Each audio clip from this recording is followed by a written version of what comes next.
afternoon, everyone, and welcome to our webinar, Unpacking Teaching and Learning for the new West Australian HASS curriculum available in Term 3.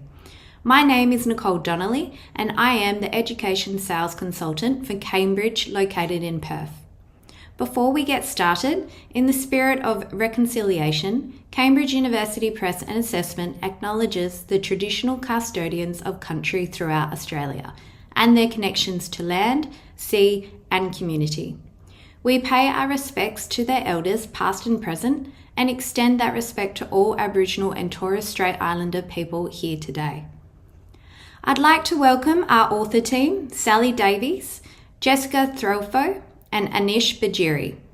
After the presentation, we will also be joined by Sally, Anthony Lunt, and our publisher, Paula Kelly, to answer any of your questions. At the end of the webinar, I will give you a quick overview of what's included with our digital resources. Please submit your questions throughout the webinar, as we will have some dedicated time to answer these at the end. If we do run out of time, we will have these questions answered and responses sent out. It is now time to hand you over to Sally to get started. Hi, my name's Sally Davies and I'm the lead author for the Cambridge 7 to 10 series that's coming to WA this year in order to get us all ready and prepared and feeling confident about the curriculum changes that are happening to Humanities in 2026. I'm the head of department at Shenton College. My speciality areas are history and ancient history, but I've been delivering humanities learning to students in WA since the turn of the century. In that time, I've also been lucky enough to work with SCASA back of house with year 11 and 12 in developing curriculum and syllabus adjustments and changes over the years, particularly for year 11 and 12, but also more recently through the consultation process for these new changes that we are all going to undertake next year. I've also in that time been incredibly lucky to be able to be part of the History Teachers Association, and one of the things that's taught me is the viability and the vital nature of teachers supporting teachers, and how meaningful it is to have teachers involved in being there at point of need to support our colleagues. So all of that experience came together at the beginning of this process where we started to think about what this series would look like this time. And we started with, well, what are the problems that face humanities teachers and heads of department in WA at the moment? Of course, there are teacher shortages, but what does that look like for us? So generally speaking, we tend to have a lot of challenges in humanities where we've got a lot of new teachers. They might be new to teaching, or they might be new to our learning area. And of course, what that means is there's a lack of familiarity with content and the skills and concepts, and then the confidence to deliver those things in the classroom. What that then, of course, means if you are in a position of responsibility as a holler is that there's a lot of responsibility in supporting your staff around helping them develop that confidence to work with all of the things that underpin good humanities learning from year 7 to 10. What we also know is a huge problem, of course, then for teachers is we're all time poor. Well, for any teacher, it means that we have a lot less time for planning the quality teaching and learning that we would like to put in front of our students every day in every lesson. So this book has considered solutions to a lot of those problems. So this book is written by teachers, for teachers, specifically in WA. We know over the years that because WA has always represented a small publishing market, it's been actually really hard to get a great WA textbook. So one of the things we really wanted to do with this book was make it specifically about the curriculum that WA teachers have to teach through our Adopt and Adapt model that SCASA has developed over the years, but also then to be able to put WA examples in front of our students that every student across the state can engage with, because it's about their people, their country, their place. The thing that we knew we needed to do to make that all work was to develop lots of planning, tips, tools and ideas for teachers to support teachers so that they can prepare kids for assessment in a whole bunch of different ways, including helping students and teachers understand the assessment language that we use in HASS, and particularly to build students' transferable skills, because the thing that HASS does better than any other learning area, yes, I'm biased, no, I don't care, is we deliver transferable learning skills to our students in a really solid way. So we basically develop learning for life in our learning area right from the very beginning. What we've also done in the book, therefore, is to make sure that the teaching and learning around the humanities skills and concepts is really solid and tangible and has lots of different opportunities for students to learn those and teachers out of area to learn how to teach those. We've also provided some ideas about different taxonomy with some different ways of thinking about the language that students and teachers might use to describe what progress in learning actually looks like. So we've included some solo taxonomy, which we hope will be really helpful in assisting with formative assessment, and particularly for students who might not be using English as their primary language, who might be disengaged for one reason or another, or who might struggle with some kind of learning difficulty. That means that we thought really hard about how our activities can be used as diagnostic tools in the classroom, and about how our activities therefore needed to be scaffolded, the kinds of language that we needed to develop confidence in students and teachers around scaffolding their learning, and then what sort of differentiation were we aiming to produce. So we've stayed away from anything that is acceleration or deceleration based in terms of differentiation. And we've been very careful again in the language use and the different learning options that we've given students and teachers around developing learning competency. So what does the actual change to the curriculum look like? Well, that was the second thing we sat down as a group of writers and publishers and thought about. Well, what do we actually need to do to make sure that this particular series of text lines up really, really accurately with the WA specific curriculum, not the Australian curriculum, but the WA curriculum. So the big changes are that there are two distinct units now in all of the particular topics, rather than the 1 and 3 and 2 model that was in the previous curriculum from SCASA. They've now given us two particular units for economics, geography, history, civics. They've reorganised some content in civics and citizenship, and that's improved the continuity and flow across the units.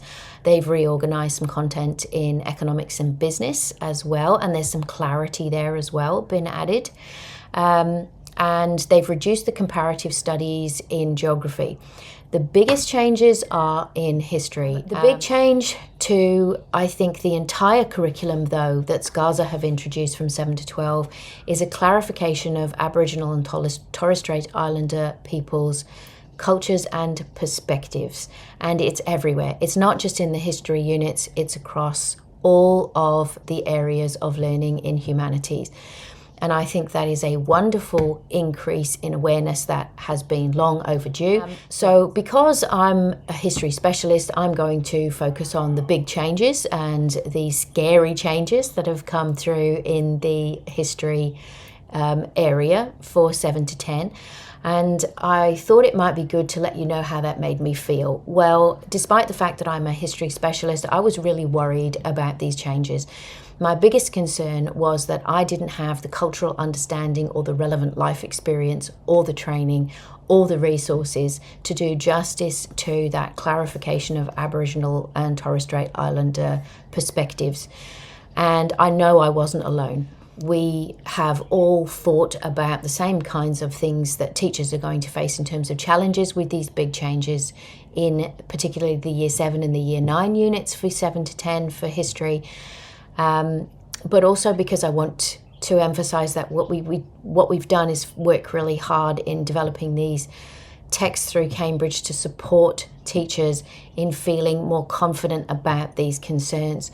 So some of the concerns that came to us were the language and terminology, and just generally all aspects of being culturally correct. As teachers, we all wanted to know that we are understanding protocols in delivering Aboriginal and Torres Strait Island people's perspectives in the classroom, and that therefore we were also going to be able to deliver content that was locally relevant to our communities, our local communities particularly, and how therefore we were going to be authentic in delivery of learning, that we were worried about having authentic conversations around difficult topics in the classroom with students who are from all sorts of different cultural and ethnic backgrounds in our classroom. And what we wanted to really be able to do as well was make sure that as teachers we are being able to effectively develop that sense of what perspective means for students who are 11 to 15 years old, which is a really big challenge, that we're going to be dealing with conversations around the fact that historically what was done across Australia was not necessarily done out of a desire to create equity in any kind of way. And teachers are really worried about how they were going to address that lack of conversation that's happened in education for a really long time, very effectively and in an authentic way. So these I think are the challenges, not just facing delivery of history in the new curriculum, but delivering all the learning, because we have this clarification around Aboriginal and Torres Strait Island perspectives across 7 to 10 curriculum just generally. So it was my job to develop the deep time unit and the ancient history units, given that that is my particular nerd power. So one of the things I've been very lucky to be able to do is to work with Alison Quinn, who is a very well respected Indigenous academic in Queensland. She talked me through her processes of thinking about and planning and delivering a book for deep time learning in Queensland for Year 7s. She talked me through how they structured the book to create authentic learning and Indigenous perspectives. And that made me feel that this was very doable and possible for every teacher in WA to create an authentic, safe learning space for Indigenous perspectives in their classrooms. We had a lot of feedback from the last series that teachers really liked the making connections activities that we'd created at the end of every section. They liked the way that provided kids the opportunity to understand how learning in humanities is not siloed, and that your history, geography, economics and civics understandings all overlap in many different ways and can be used in ways to help you understand each of those things as well. So what we've done is provide activities and resources in every chapter this time, as well as at the end of every section, where students can dig into how my history understanding will help me with my economics understanding, and how my civics understanding can help me understand my geography understanding, and so on and so on. Now, we saw this as writers as having two big bonuses. One is that making connections in learning is actually how you do well in HASS. If you look at all the marking keys, all the top marks are awarded for students who can show you they know how to connect their ideas. So we've developed ways of being able to teach and think and learn about that in each of these books and this series. And the other real world bonus for us, of course, is that HASS is real world. Every class, every day, we deliver messages about what we are learning being directly relevant to what our students see and hear and experience in the real world around them. So far, 2025 has been so rich in wonderful examples where students can learn things in the classroom in our learning area and then understand more about the really big things that are happening around them. Both, I think, for us historians, the fabulous thing about 2025, and also perhaps the most terrifying thing is how we can see history repeating itself in so many ways this year. So our book, our online learning tools, and our thinking around this whole series has been around how can we help create something that helps kids understand that what they learn in the humanities learning area is actually real world and is happening around them, and helps them make sense of the world they step into every day when they leave our classrooms.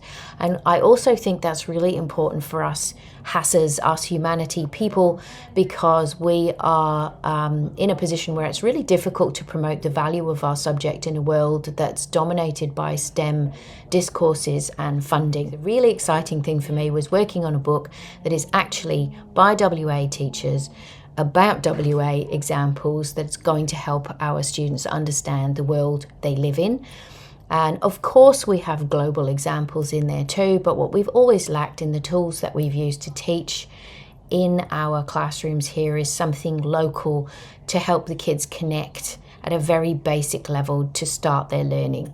So I'm going to talk to you primarily about my experience of developing the Deep Time chapter, because as you can see, I'm very white, and you can hear that I'm also someone who spent a long time in England. I came here when I was 22, and the challenge of pulling together this Deep Time chapter as the ancient history specialist, for me personally, felt a really important thing that I needed to do well, because I don't have the cultural understanding and I had a lot of learning to do. So I immersed myself in learning to start with, and what I've ended up with is a chapter that I've developed in consultation with a lot of people who can develop a sense of whether or not what we've got here at Cambridge is culturally sensitive, and I believe we've been able to achieve that. And I know the same thing has happened with the Year 9 new history unit as well. I'm going to focus primarily on Deep Time too, because ancient history is my thing, and I absolutely loved developing this chapter. I loved that I was able to work with people who would help me understand language concepts that were culturally sensitive, and I have learned so much. What I particularly enjoyed was being able to introduce examples into this book that I know kids will be able to actually walk out of their classrooms and go and be able to see and do and experience personally. So for me, one of the highlights was introducing examples of human interaction with megafauna in the southwest. The southwest WA is one of my favourite places in the world, and I know that most of our kids at some point visit the southwest, so they can literally walk through the caves down there and see examples that we've used in our textbooks. They can tell their parents about it, they can tell their teachers about it when they come back, or they can be in or go out into the Kimberley and know something about the song lines through that country, or they can head off into the wheat belt and they can understand more about that mysterious representation of the tall ship that appears on Katakitcha or Wave Rock. I didn't see the point in rolling out a book that included Eastern States Australian curriculum examples as a primary focus. I really wanted my kids in my classroom and kids across the state in WA to see their own country in the book, to have a sense of the diversity and the scope of the people and stories of and on their own country in their own state, and to begin a lifelong journey of learning and understanding about the oldest continuous culture in their own backyard. And I truly believe that if we want reconciliation between people in this country to happen, then our kids, our children have to know each other better. And what this book hopes to achieve is to facilitate that in an authentic way for WA teachers and learners as a journey they can embark on together. And ultimately that this series of books and online tools that we've created through Cambridge will be useful and helpful for everyone who has to deliver the new curriculum in 2026. Hello everybody, my name is Jessica Trolfo. I'm a contributing author to the series specialising in geography. Our resource aims to not only support student learning, but to support teachers in building their capacity also. Within each of the disciplines of HASS, there are a number of practical and analytical skills, many of which are subject specific and some that are adaptable between. Our resource aims to weave content knowledge and skills, positioning the skills at a logical time where the content or a source provides the ideal context for its introduction.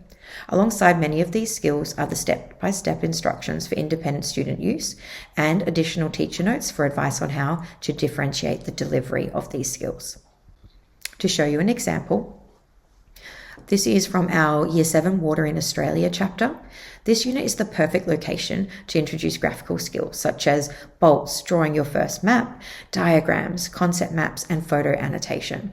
With the introduction of the water cycle, many students do start with diagramming the cycle, but you could build upon this concept. In particular, our skills box here shows drawing a concept map. This allows students to illustrate the concept of interconnection by joining between not only the water cycle, but the different forms of water that we see within the cycle. It can be a bit of a challenging activity to do, but again, within the teacher's notes, there is also the answer provided for a suggested answer. I spoke about annotating a photograph just before. This is again another sample from our Year 7 Water in Australia chapter. Damming as an interruption to the water cycle is heavily discussed.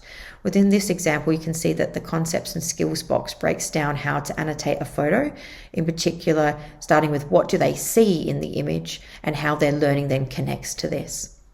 There is also, again, the icon for teacher materials to support additional use of this skill, how to do it, or how to differentiate it to meet individual student needs. Something new to our geography chapters is geography through maps. Whilst topographic mapping and the practice of those skills has been ongoing for some time, we've made sure to include that in every single year level. In particular, you'll notice that there is both graphic instructions where we introduce the skills. There are links to digital materials to teach individual mapping skills and concepts. There are a number also of new videos and additional activities that we've added to this series to really enrich the experience of topographic mapping. So hopefully your students will be re-engaged in the fun that is mapping. A common feature that we carried from our previous edition and into our current resource is the Harvard University's Project Zero thinking routines. Some of you might already be familiar with that. For me, I've been using it for a number of years now. It really forms the basis of how I begin my lesson. It's my do now, it's my engaging, spark curiosity activity. So within the chapters, you'll notice that there are multiple examples of these thinking routines, often called visible thinking routines. You will observe in the physical text and digital pages that there is an abundance of new case studies and updated figures and new imagery.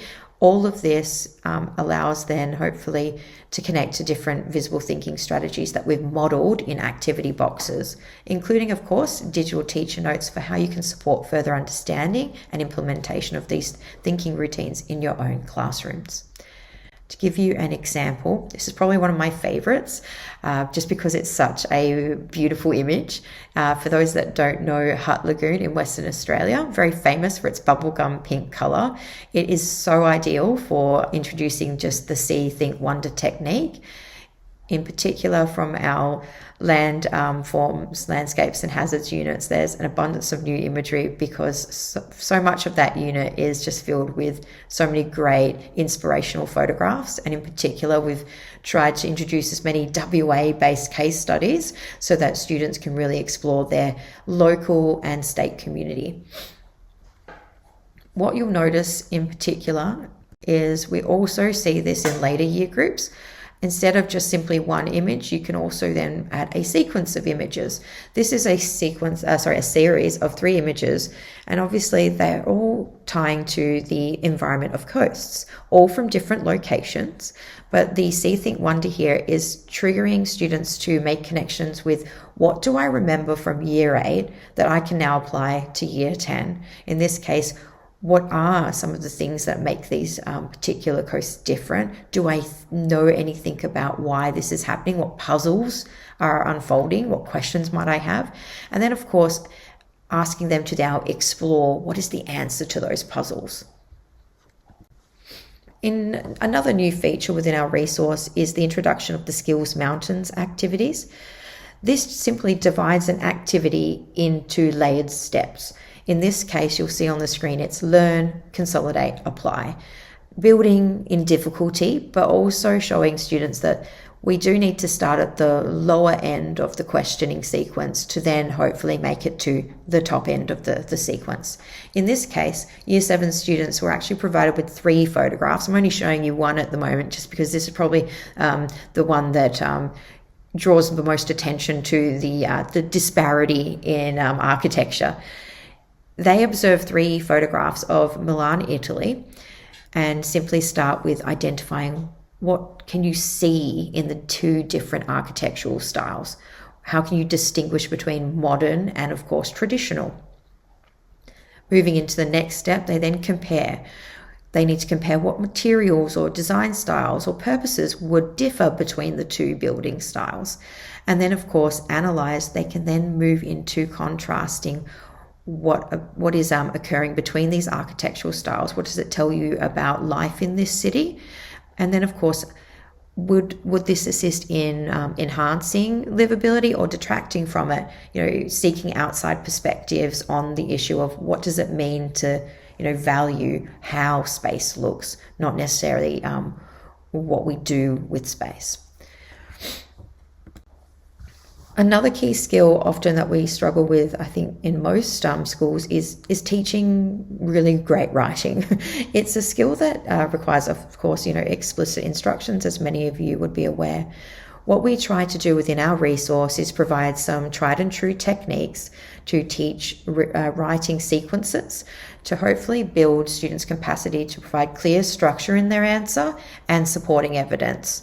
In the case of what you see on the screen here, we have the degree, quantification and exception sequence, the DQE. We've also got the PQE that pops up as well, the pattern, quantification and exception as well. So these strategies from Year 7 through to Year 10 really do form the basis of strong, coherent analysis of patterns or the shared association between data sets.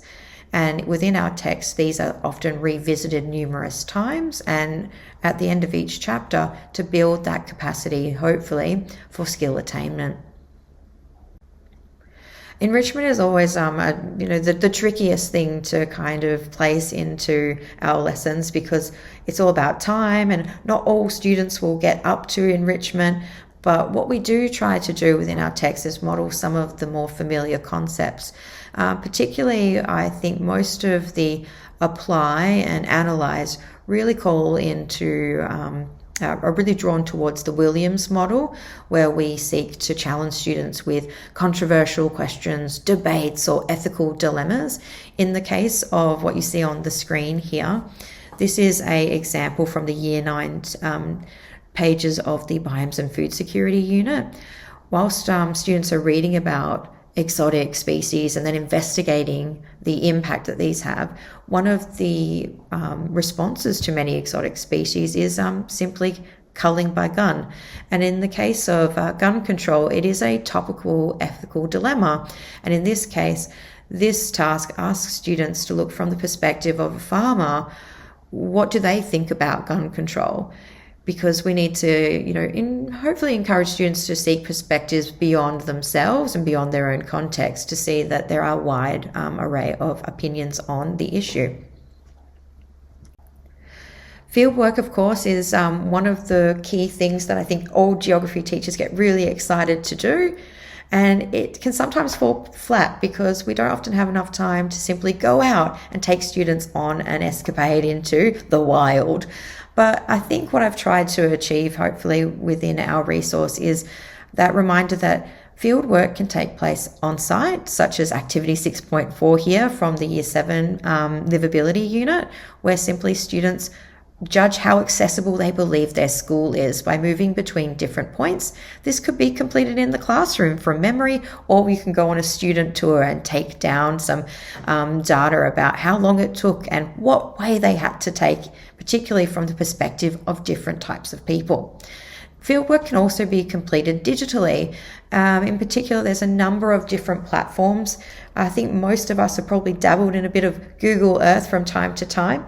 I know for me, I really enjoy being able to ask students to watch change over time, particularly as it unfolds on Google Earth images. Which then brings me to GIS and how there are many online learning platforms that we've embedded within our different activities, but also within some of our concepts and skills boxes. For example, here I've modeled describing change within a spatial location. This models the use of Google Earth imagery, which students could later mimic, or teachers themselves can simply choose a location for students to analyze over a sequence of time. This, of course, pictures the development of the Elizabeth Quay project on the Swan River foreshore. And finally, of course, online platforms such as Google Earth. For people who are new to this particular platform, there are step-by-step instructions provided in our resource, but there are also additional opportunities to explore case studies, which are added in as digital materials. Here we have, of course, the introduction of looking at scatter plots. Scatter plots is probably something that I only really dabble with in year 9 and 10, but for higher achieving students, they can start these concepts earlier. This particular example is from the year 10 pages, looking at the different types of associations. Then, of course, building upon their, hopefully, awareness of the DQE model, they could then go to Gapminder Foundation to interact with data, to manipulate it, to then hopefully learn that some factors are linked more heavily than others. It just gives students an opportunity to independently explore data, to draw their own conclusions, hopefully then solidifying their understanding of that concept. Well, our resource really is packed with so much more, but I am sadly out of time. I really hope that you do enjoy some of the new and up-to-date case studies, particularly those that have brought us back to WA to keep us in our own state as much as we can to improve the experience of all students. I really hope that also you find many of the activities engaging, but also suitable for all ability levels. Hopefully the instructions as well will help you to differentiate with more confidence. And lastly, thank you for your time in hearing me speak. Hi everyone, thank you for joining this webinar. My name is Anish Badri and I am one of the authors of the Year 7 Cambridge Humanities and Social Sciences textbooks for Western Australia, specifically for the economics and business chapters. I'm really excited to be here today to share my reflections on the process of developing some of these resources, and specifically how I think they can help support either early career teachers, but also teachers who are new to house and perhaps teaching out of area as well. So a little bit about me. My most recent role was the head of middle school house at Shenton College, where I was leading a diverse team of teachers in the Year 7 and 8 Humanities and Social Sciences space.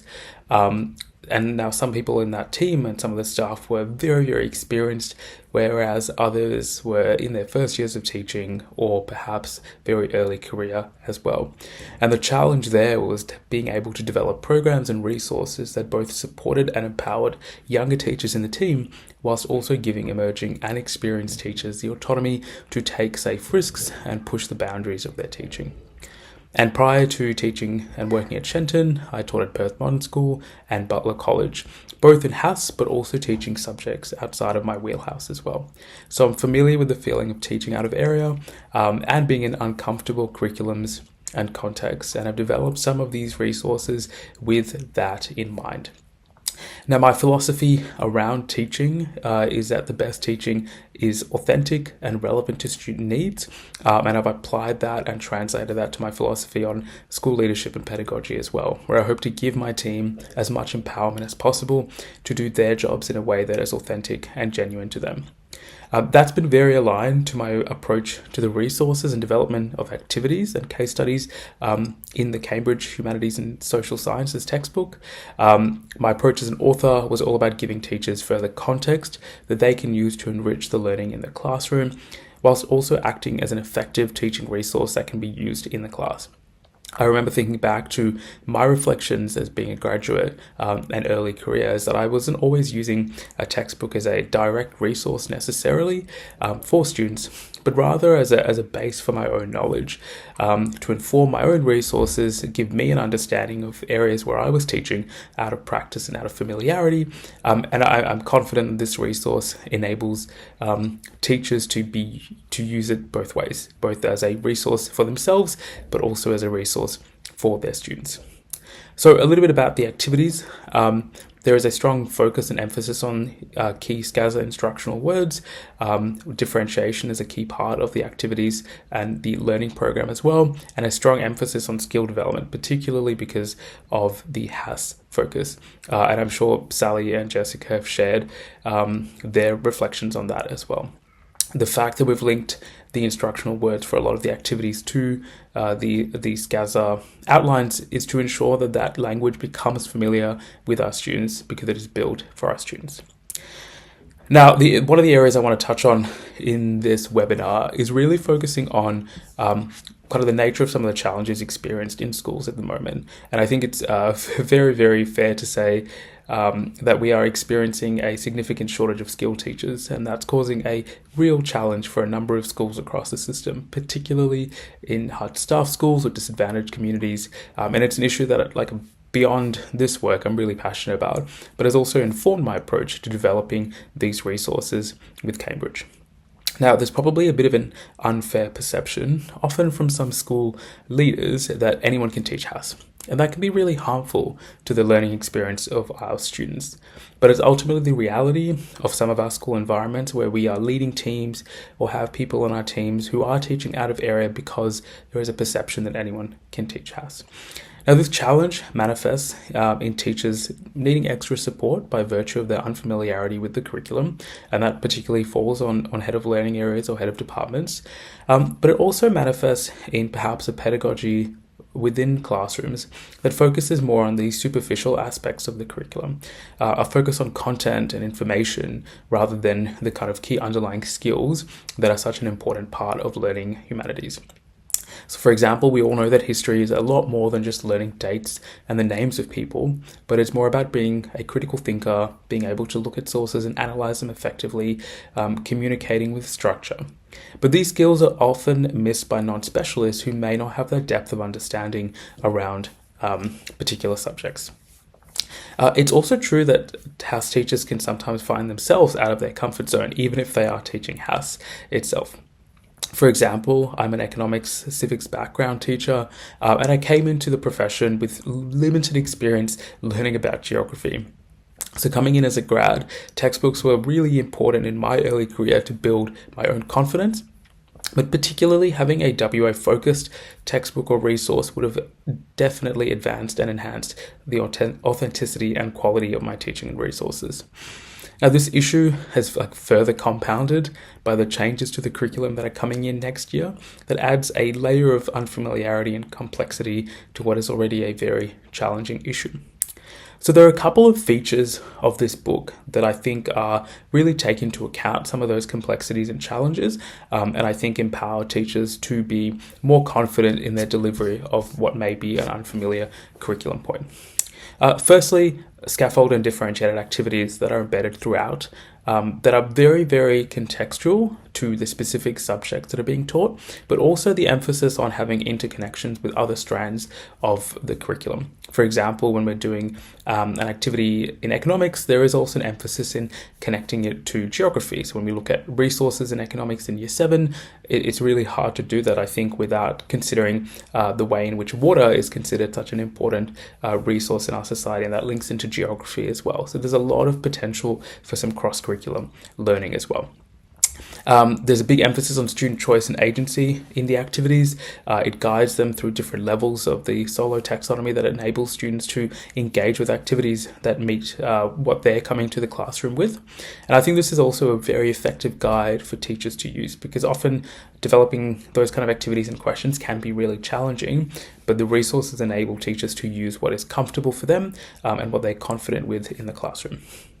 Now, these learning activities also extend well beyond these kind of more conventional activities to some highly visible learning strategies, inquiry tasks, to help students engage with the real world as well.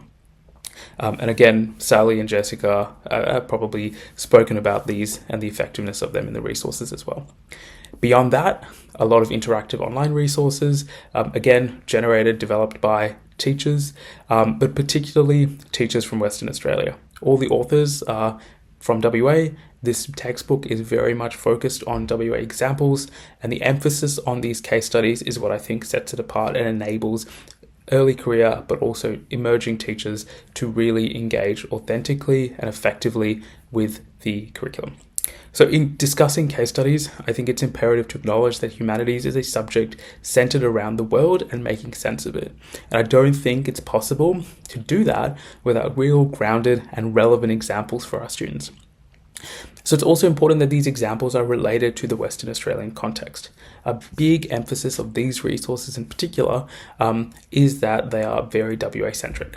The authors are West Australians, as I've said. We work in schools, so we know what things look like on the ground. The emphasis on practical examples and case studies means that you can enrich learning further. For me, when you have the most engaged learning is when students are seeing what they're learning in the classroom applied to a real life context. So by embedding examples that are from their community, whether it's at a local level or a state level, I think will build the confidence of teachers, particularly those that are teaching out of area. I remember when I was a graduate teacher and starting out, that researching contextual examples is often such a big part of the teacher workload. So I'm hopeful that having these case studies, having these examples embedded into the resources will help alleviate that burden for staff, while still being interesting and still being unique to the context that we're teaching in.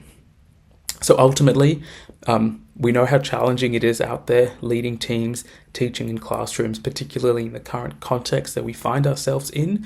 But I'm very confident that the team have really emphasized strategies to mitigate and minimize that as best as possible. We've come into this role with the knowledge of the challenges in the system at the moment, and we're hopeful that we're able to provide the resources to you that we think will be beneficial to those teachers who are either new to the profession, who are struggling, but also teachers who are maybe really experienced but teaching in-house for the first time in their careers and therefore need a bit of confidence building. So we hope you find it a valuable resource. Thank you again for joining this webinar, and we hope that it is a useful and valuable tool for you in the classroom. Thank you. That was a wonderful presentation from all three authors. I am Paula Kelly. I'm the publisher of this series, and I'm delighted to have in the Q&A with me lead author Sally Davies and Anthony Lunt, who has authored our Year 9 and 10 history these chapters. I say resources. I am going to moderate the Q&A.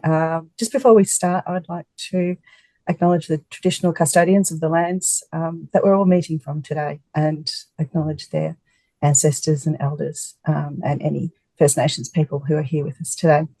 So our first question has come in about history. So this will be a perfect one for you, Anthony, because the questioner has asked, how do we bridge the gap in history between this year's Year 8s and next year's Year 9s without covering the Industrial Revolution?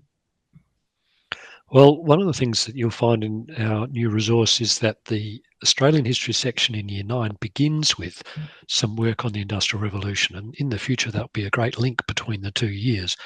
But one of the things that students need to be aware is that the imperialism of Europe in the 1500s through to 1800s, is very much centred on the strength of their economies and their military and their technology, and that was part of the Industrial Revolution. So you'll find in the Year 9 chapters a lot of references to the Industrial Revolution and some of the key aspects of that revolution that helped them become imperial powers, and as a result, be able to move around the world, colonising parts of the world like Australia, as the British did, as a result of their superiority that stemmed from that Industrial Revolution. So it's a section that's in there. It goes for, well, at least the first fifth, I suppose, of the chapter on Australian history, and it's a great way to make links between the Industrial Revolution and the Australian history you'll be doing in Year 9 starting next year.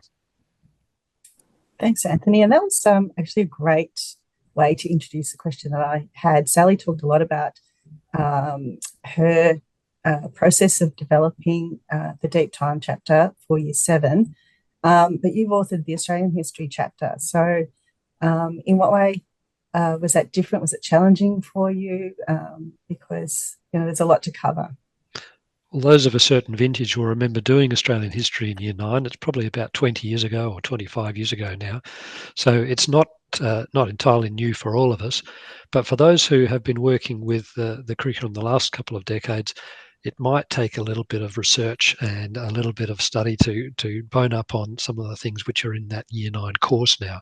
But that's what these textbooks provide. They provide a really excellent basic content for staff, teachers in your department, and the students on a new area for Western Australia. It's one that hasn't been in the course for a while, and one that I think people across academia and in SCASA and teachers have all wanted, which is a return to a little bit of Australian history in high school.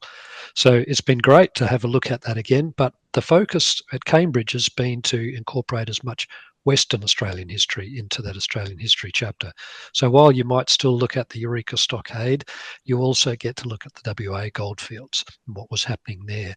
While you might have some mentions of the treatment of Aboriginal people in the eastern states, there is also mentions of the Pinjarra massacre and the events at La Grange and the resistance of Yagan and Jundamurra in the north. So these sort of things provide what I think makes the Cambridge resources stand out from the pack, and that is a West Australian perspective of Australian history, something which teachers like myself have been frustrated with in the past, given that so many of the textbooks have come from the eastern states and are focused only on, well, basically Victorian and New South Wales history. So I think that it was great to have some time to put some WA content into the curriculum again, and also to look at Australian history again for the first time in, as I say, a couple of decades. Thank you. And just speaking as publisher of the series, I have really enjoyed all of the WA specific content, particularly the amazing landscape photos.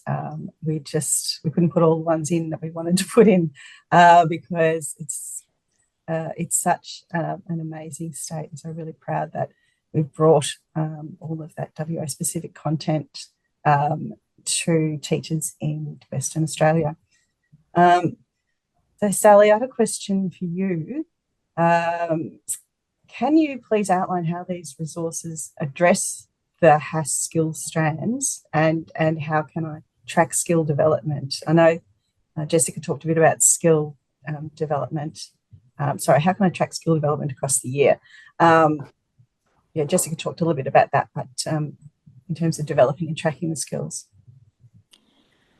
Lots of different ways that we've tried to draw attention to for students and teachers. So the activities use the concept words and some of the key skills that turn up in the syllabus have actually been worked into the activity. So for instance, an activity might say something like use your inquiry and researching skills too, or use your analysis skills too, or use your evaluation skills too. So what that highlights then for the teacher is where are the sort of limits in student growth, because there's a particular skill word that's appearing in that activity.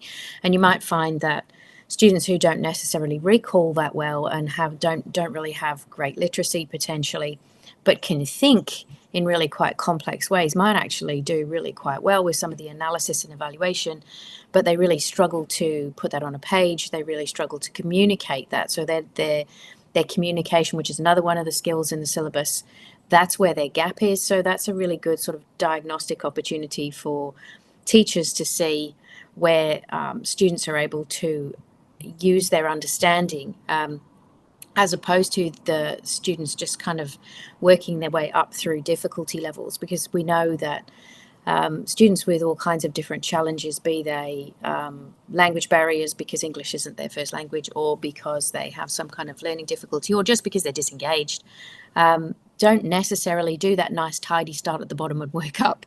And our job as a teacher is to be able to see where we can support growth. And literacy is such an enormous skill, all sorts of different types of literacy as well. Numeracy skills are really key core components through geography and geographical understanding, and you can see that in the economics areas as well.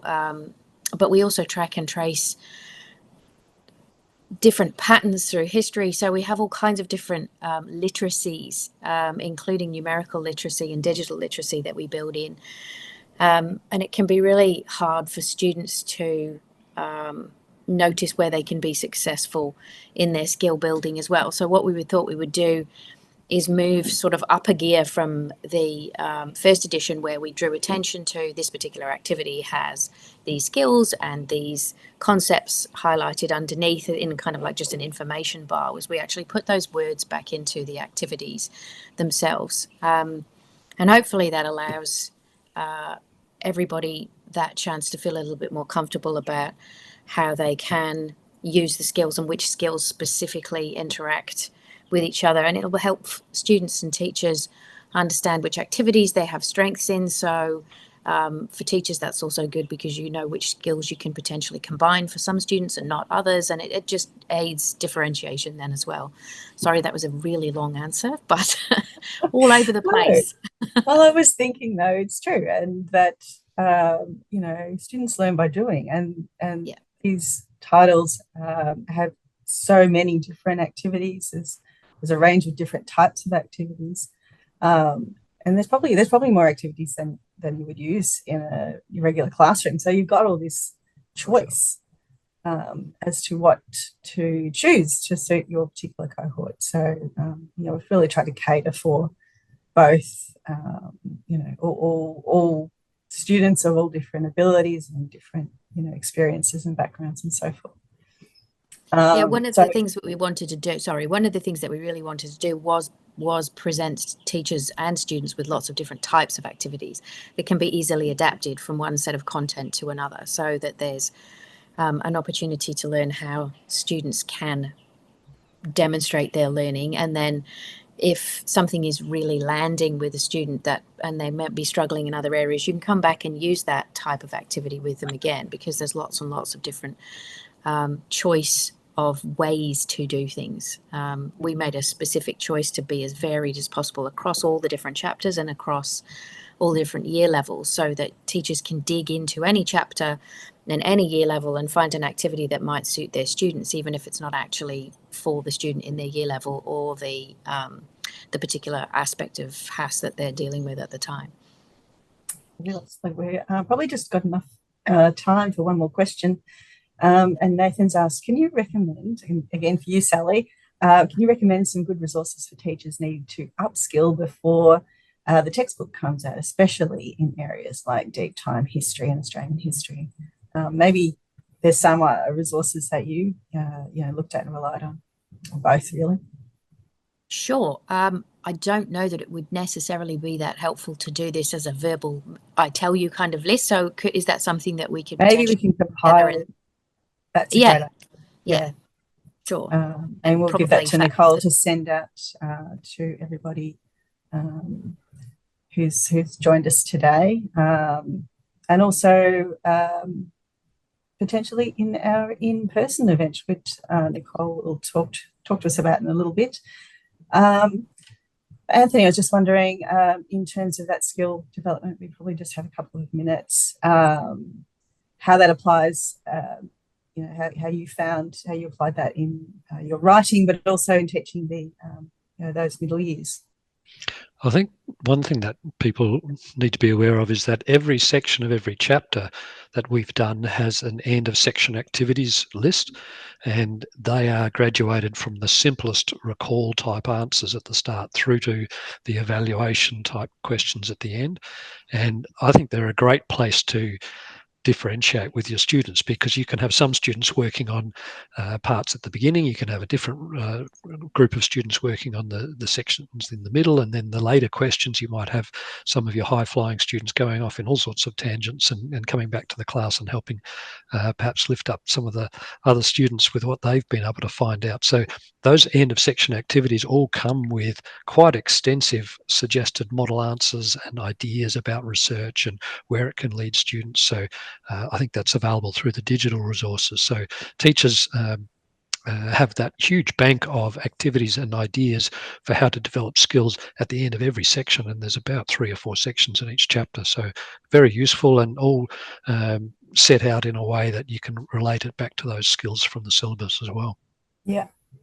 And with that breadth of material too, we're providing teaching plans or teaching unit guides just to help that planning and to look ahead at the range of activities that's coming up for each chapter. So that's something Nicole will probably touch on in a moment. I'm going to invite Nicole to run her little presentation and just thank everyone for joining us tonight. A big thank you to the author team for taking us through today's webinar. I hope you all enjoyed the presentations. Before we go, I'd like to just take a couple of minutes of your time to showcase Cambridge's new resources for humanities, which will be available in Term 3. These resources will include an interactive textbook and an online teacher suite, which will be available to adopting schools. The resources will sit on the same platform as our maths resources, which are being used in most schools in WA, making it a great transition for students and teachers alike. An interactive textbook is included with the print copy and includes the following features. Engage, Explore and Geography Skills videos are included in the interactive textbook.